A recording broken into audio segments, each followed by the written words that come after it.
back to my channel. I'm Rachel, the owner and creator here at the Eclectic Cottage in Spokane, Washington. Happy Thursday, everyone.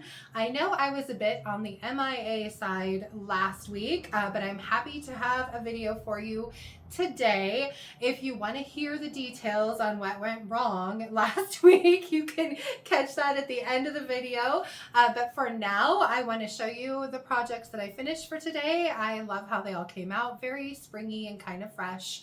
I hope you guys like them as much as I do. And without further ado, let's get to today's video. A while back, a customer of mine stopped by and gave me some wood items that they were going to donate. And I was poking through the box the other day and I saw these two in there, and I really thought they could be prettier with some paint. So that is my first project for today, is just simply painting and distressing and then sealing these two wood trivets. Now, of course, this plan sounds very simple. However, after I started with a large brush and quickly realized that I was going to need a tiny little brush to work the paint down into all of the holes in these trivets, I realized that this was going to be a very time-consuming project, which it was. I had to work the paint on one side, and then as it kind of built up on the other, I would have to flip it over and flatten things back out again, smoothing the paint out everywhere. And I did end up having to go over each of the trivets, yes, there are two, with 2 coats of paint. So as you can imagine, it definitely took some time. The first trivet is Mint Chip by DIY, which is a beautiful minty, soft, very springy green. And then for the second trivet, I chose DIY's Farm Fresh. These are 2 of my favorite DIY colors, and I think they work together beautifully for spring.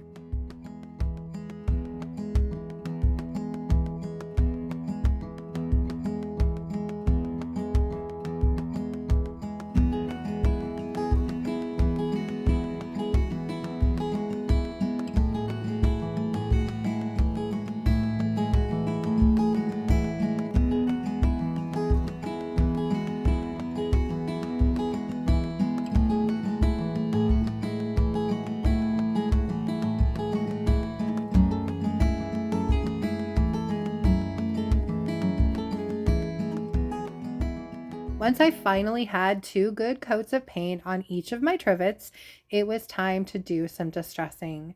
I am using a damp shop towel and I'm going over all of the details in these trivets to really bring out some of that beautiful wood tone from underneath the paint. I love the fact that DIY paint is water-based and therefore relatively easy to wet distress. There were a couple of areas where the paint had kind of built up on the bottom that I needed to sand, but for the most part, I was able to do all of my distressing just using that damp shop towel. Now, of course, if you don't like the look of distressing, you would just skip this step. But for me, I think it really helps to highlight all of the beautiful detail in these pieces.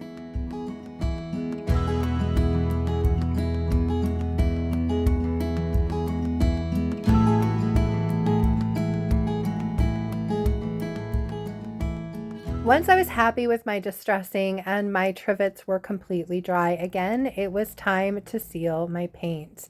Now, of course, most of you know that I usually reach for DIY waxes to seal my DIY paint. However, in this case, I thought that it would be kind of a bit of a chore to try to get the wax down into all of these holes and then try to wipe back the excess. So I decided on a simpler route with a liquid sealer. And for my sealer, I decided on DIY's clear liquid patina. This way, they'll both have a clear, durable finish that doesn't have too much of a sheen.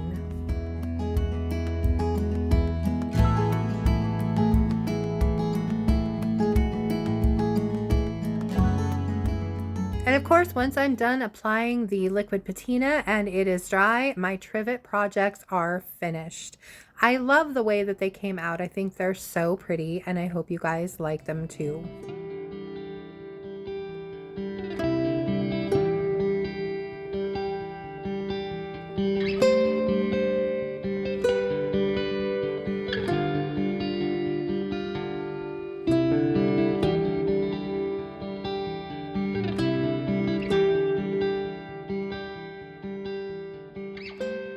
In that same box with the trivets was this little wooden box, and I decided, since I was poking around in there and pulling some wood items for today's video, I might as well give this little box a makeover too.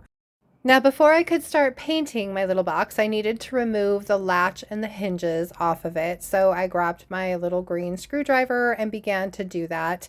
And I realized really quickly that whoever stained this little box went around the hinges and the latch. So when I took them off, it left little indents in the stain that were kind of rough to the touch. So I ended up having to sand all of that smooth and then clean it back up again before I started painting.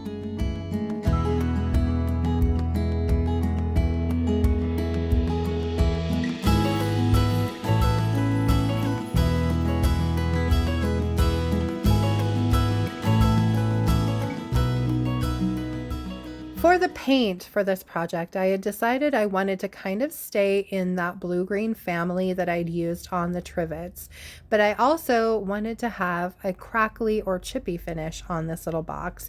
So I'm going with Sweet Pickins milk paint, and this color is called Birdie. Now, when you mix up milk paint, the ratio is 1 part paint to 1 part water if you want a good consistency of paint. I boo-booed here a little bit, and I was trying to use up the rest of the Birdie that I had, so I poured it into this little cup and then added water to it and ended up adding a little too much water. So I had to go over this box with 3 coats of paint to get it completely covered. I am using my hairdryer in between each coat to hopefully bring out some crackle, which I did end up achieving.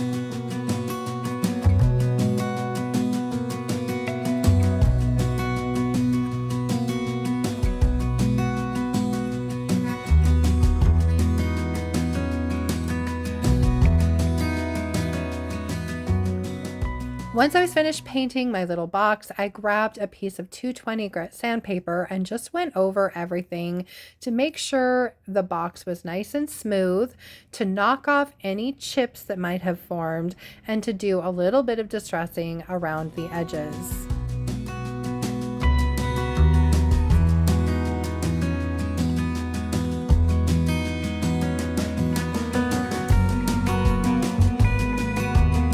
Once I was finished sanding, I needed to clean up all my sanding dust, so I gave this little box a good washing with a damp shop towel, and then it was time to move on to decorating it. For that, I chose this beautiful transfer from the newer set by Redesign with Prima called Garden Whimsy, and unfortunately, this is where things started to go a little wrong. Now, of course, I had purposefully left the extra bond out of my paint because I wanted to get a chippy or crackly finish. However, when you're trying to put a transfer down over paint that's chippy and wants to let loose from the piece that you're putting the transfer on, what happens is that your transfer just kind of pulls the paint off of the piece. And that was definitely the case with this transfer. You can see here I'm trying desperately to get it to lay down, but it just wouldn't work, you guys. So in the end, I ended up sanding off my transfer and starting over on the top of this box. And that basically meant sanding the top of this box until any chippiness was gone, and then adding a little bit of extra bond to my remaining paint and going over the top of the box with that paint.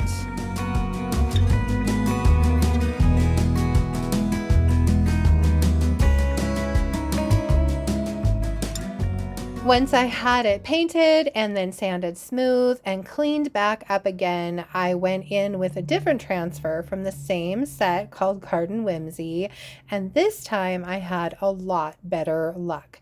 So I just placed my transfer down as usual, and I'm using the transfer stick to rub it down into my piece while I peel back that piece of vellum.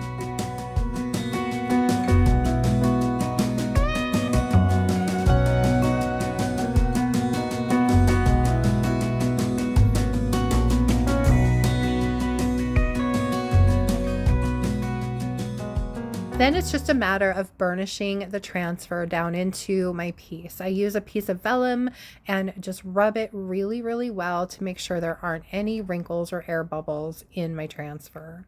Then it was time to seal my paint, and for this project, again, I decided to go with DIY's clear liquid patina. This is such a simple way to seal a project. Just paint it on and let it dry, and I love the end result. Now, normally I would have gone over this box with some dark wax just to really bring that crackle out. But I decided for this piece, I really loved the clarity of this beautiful color and I wanted to keep it nice and springy and fresh. So I decided against the dark wax. Then it was just a matter of reattaching all of the hardware and my little box project would be finished. I absolutely love the way that this came together. It's so cute for spring and I hope you guys like it too.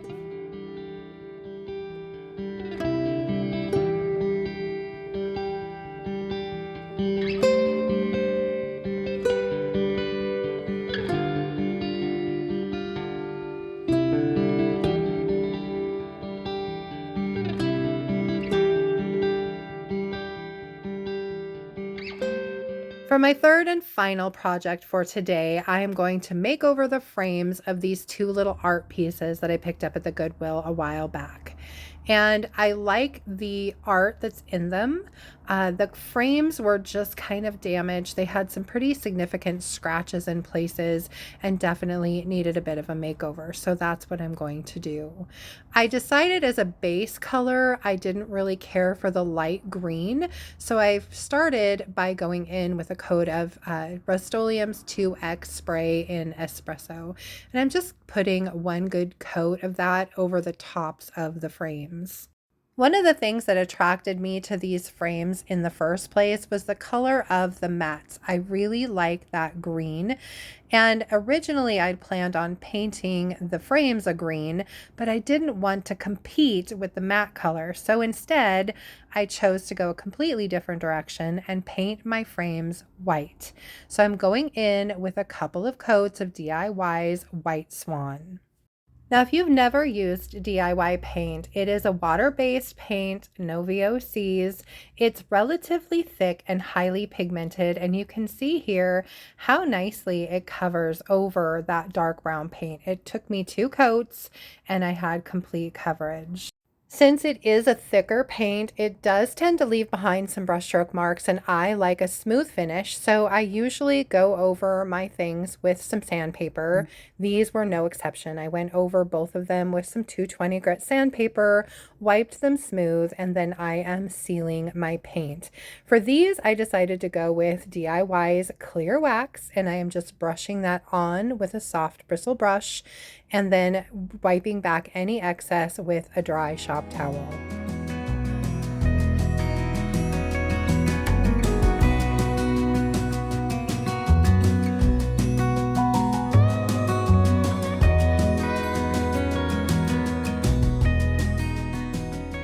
Once I'd finished the frames, I set those aside and went to work cleaning my glass.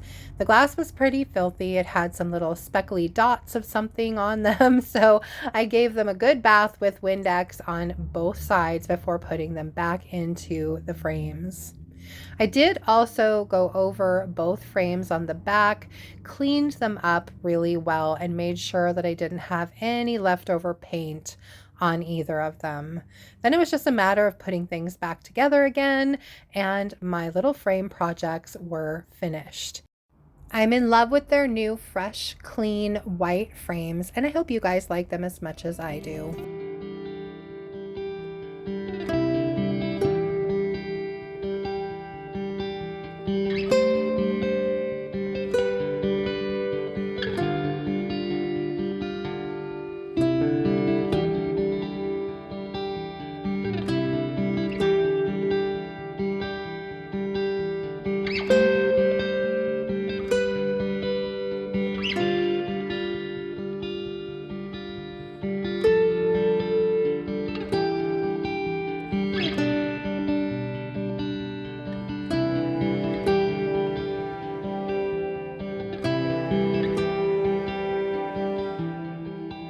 Well, that is it from here for today, you guys. I hope you liked my projects and I hope you enjoyed today's video. I know they were pretty simple projects for the most part, but for me, there's just something gratifying about being able to change the look of something just by adding some paint. And I think those trivets were a perfect example of that. Anyway, if you did enjoy today's video, please remember to give it a thumbs up. I so appreciate that. And if you haven't already, I would absolutely love it if you would subscribe to my channel and then just hit the little notification bell so you don't miss anything. And then don't forget to drop a comment below and let me know what you thought of today's projects. Just a quick reminder too, I do carry a full range of DIY paint and products here in my shop and on my website, and that is www.theeclecticcottagespokane.com. I carry DIY paint and products as well as Sweet Pickins milk paint and products. And while we're on the subject of Sweet Pickins, I wanted to show you the color of the month for April is Love Bug. It's a very pretty yellow, not quite mustardy, but pretty close, a nice decent yellow. So that will be 35% off on my website. If you're in need, check it out. I also carry some Recycle Treasures decoupage papers and of course some Redesign with Prima products. So those are all available as well. Let's see, my next video will come out on Sunday. So I'm hoping for Sunday to get back in the kitchen and do some work. Part of the chaos for my last week included some nursery stuff. So we're getting into nursery season at this point, and some of my focus is going to have to switch over to buying plants, cleaning the nursery, getting plants in, you know, all of the things. And so that is definitely going to cut into some of my time that I can spend creating, unfortunately. So as much as I would love to stay committed to 2 videos every week, I might have to slow it down at times. So we'll just have to see how the season goes. But for last week, I ended up with a stomach bug for a couple days, and then I had an event on Saturday I had to get ready for that I felt totally behind on, and I managed to get that done. Then Sunday, we had to come into the nursery to put together a greenhouse that I'd ordered. Come to find out it was the wrong size of greenhouse, so I had to order another one. And let me tell you guys, trying to put a greenhouse together with a husband who doesn't see very well, it was definitely challenging. And then on top of that, Mother Nature decided to give us wind and cold and rain that day. So it was not fun. And on Monday, I came in to finish up some of the cleaning and do some raking and go through all the perennials that I had left over from last year. And somewhere along the way, I hurt my back really bad. And to the point where I couldn't even get out of bed on Tuesday morning. So I couldn't even come to work, you guys. It was horrible. Thankfully, it is so much better now. I'm telling you, I need to do some stretching during the winter to keep everything kind of moving and grooving before I go out and try to kill myself in the nursery. So next year will be better, you guys, I promise. Anyway, that is the story of last week. But like I said, I'm hoping to get a couple of things done for Sunday. We'll see, fingers crossed. And I will hopefully, like I said, see you then. Anyway, I'm kind of rambling at this point, but I hope you guys have a fantastic rest of your week, beginning of the weekend. Thank you so much for being here. I so appreciate it, you guys, and I will hopefully see you on Sunday. Bye.